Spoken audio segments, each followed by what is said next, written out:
गोविंद नाम मेघो घैर नश्यते नीर बिंदु भी। हे भाइयों, आपसे जो पाप हुए हैं मत डरो। ये पाप बहुत कष्ट देने वाले होते हैं, डरो मत। ये पाप अग्नि है, अग्नि की तरह तुम्हें जलाएगी। पर गोविंद नाम, राधा नाम, ये अद्भुत शीतल मेघ है, ये बरस करके तुम्हारी पापाग्नि को शांत कर देगा। पापों से छूट करके भगवान की प्राप्ति, परम पद को प्राप्त करना, शास्त्रों में कई उपाय बताए गए हैं। महर्षियों ने करुणा करके दुख में फंसे हुए जीवों के कल्याण के लिए वेद से सूक्ष्म सूक्ष्म बातें निकालकर कैसे जीव का कल्याण हो, उपाय बताया है। जिनका ठीक ठीक अनुष्ठान हो जाए तो तुम पाप को मिटा सकते हो और आनंद की तरफ बढ़ सकते हो। ठीक ठीक अनुष्ठान हो जाए, परंतु बहुत कठिन है। 2-4 दिन संयम से रहना हो तो चलो निर्वाह कर लेंगे। आजीवन शास्त्रीय पद्धति से, वैदिक सिद्धांत से चलना बड़ा कठिन हो जाता है। जैसे योग है, परमात्मा प्राप्ति का उपाय है, पर अगर योगी एक बार भी भ्रष्ट हो जाए, खत्म हो गया खेल। शरीर रोग से ग्रसित हो जाएगा, चित्तवृत्ति चंचल हो जाएगी। जो योग का फल है चित्त का निरोध करके परमात्मा में लगाना, हो गया, भ्रष्ट हो गया। ज्ञान है, इसमें है मैं ब्रह्म हूं, तो ब्रह्म जिसका भाव हो जाता है तो चराचर जगत अपनी आत्मा का अनुभव होता है। अब यदि कहीं राग हो गया या द्वेष हो गया या कोई गलती हो गई, पूरा का पूरा गिर गया, कोई बचने की संभावना नहीं। ज्ञान के पंथ कृपाण के धारा और परत खगेश का गोस्वामी जी कहे, लगत नहीं बारा, जो निर्विघ्न पंथ निर्वाही, सो कैवल्य परम पद लाई। बड़ा कठिन है, क्योंकि इसमें आश्रय नहीं है, स्वयं का निर्णय है। बुद्धि को बदलते देर नहीं लगती, इसलिए बड़े बड़े गिर जाते हैं। अच्छा, उसमें गिरना मतलब गिर गए, उठने के चांस बहुत कम होते हैं। जीवन की अवधि बहुत थोड़ी है, प्रतिदिन हमारी आयु नष्ट हो रही, चाहे जितनी औषधियां खा लो, अंजुली कस के बांध लो जैसे जल, चाहे जितना बांध लो खत्म हो जाएगा।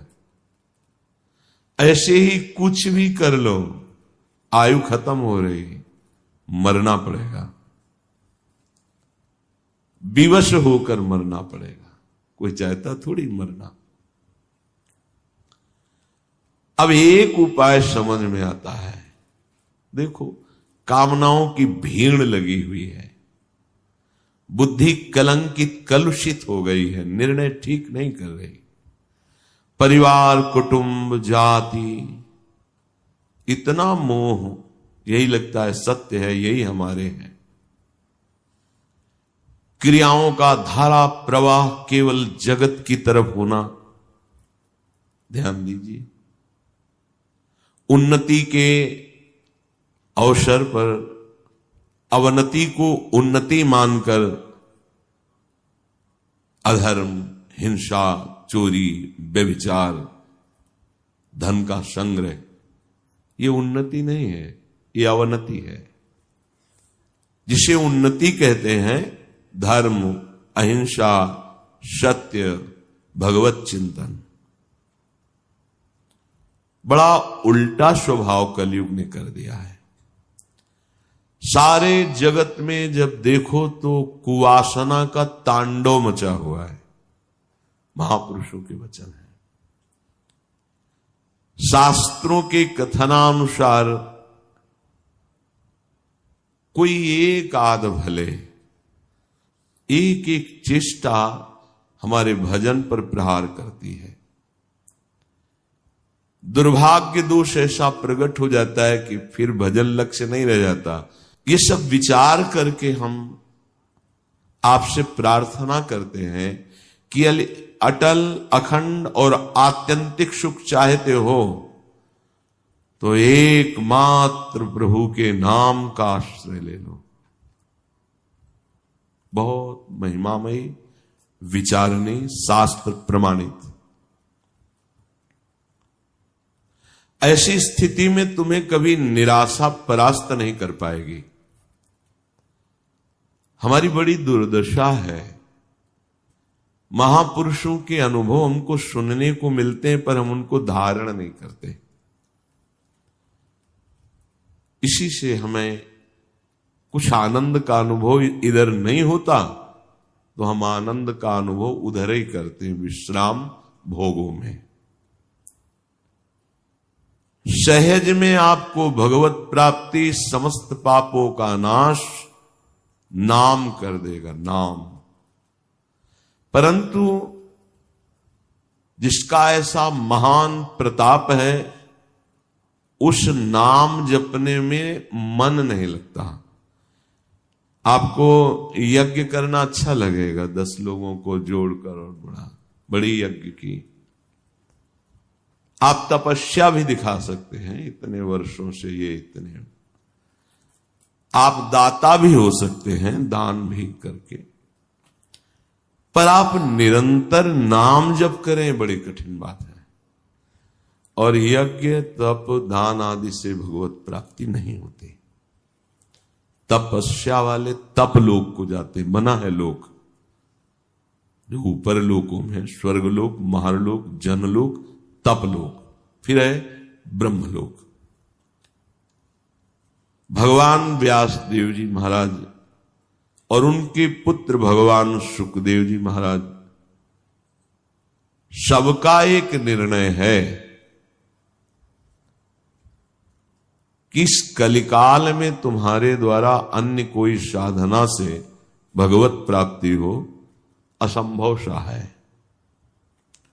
कलेर दोष निधे राजन नस्ति हे को महान गुणम कीर्तना देव कृष्णस्य मुक्त संगः परम ब्रजेत कृते यध्यायतो विष्णुम त्रेतायाम यजतो मखई द्वापरे परिचर्यायाम कलो तद्धरि कीर्तनात्।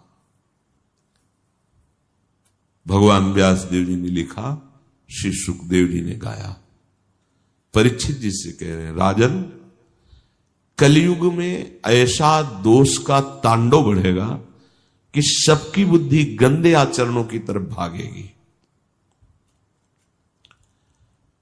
पर इसका एक महान गुण है कलयुग का।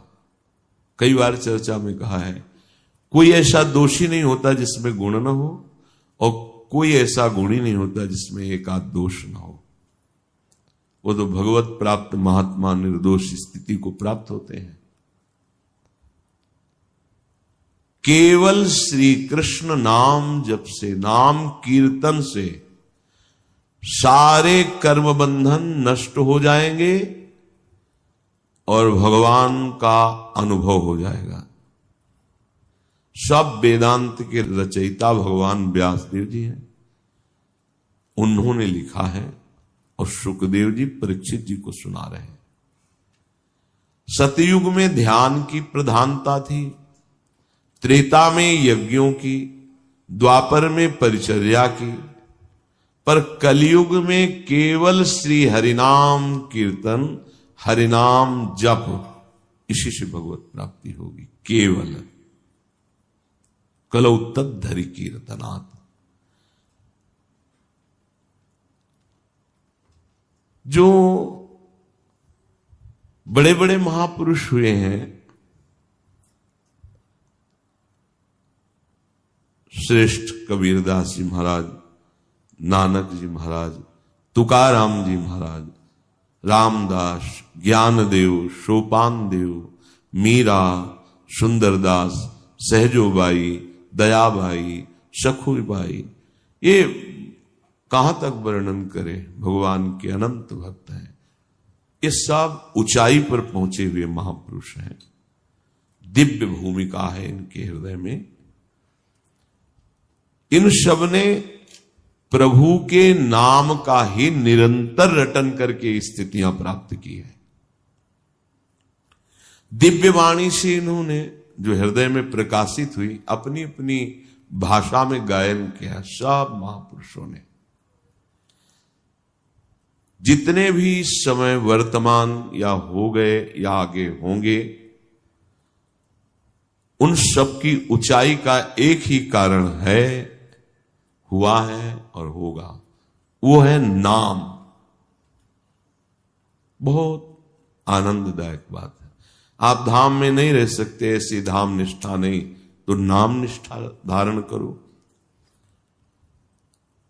प्रभु के नाम का इतना प्रभाव है, इतना महत्व है, इतना विस्तार है कि मुझ जैसा क्या लिख सकता है। गोस्वामी जी ने कह दिया, कहूं कहां लगी नाम बड़ाई, और राम न सकई नाम गुण गाई। स्वयं नामी अपने नाम की महिमा का पूर्ण वर्णन करने में असमर्थ है, तो और कोई समर्थ कैसे हो सकता है। ये अगर हम आपको बता रहे हैं तो हमारा दुस्साहस समझो, पर हम संतों की कृपा और प्रेमियों के चरण रज के भरोसे ये महिमा गान कर रहे हैं नाम की। भगवान नाम मेरे हृदय में जब चलने लगा, तब मुझे अनुभव हुआ कि मैं जीवित हूं। बड़े महापुरुषों के वचन है। जीवन का जो सुख और शांति, दिव्यता है, बोले तब अनुभव में आया जब नाम हमारे हृदय में चलने लगा। बड़े बड़े महापुरुषों से मिले हैं, पर नाम उनके हृदय में छाया।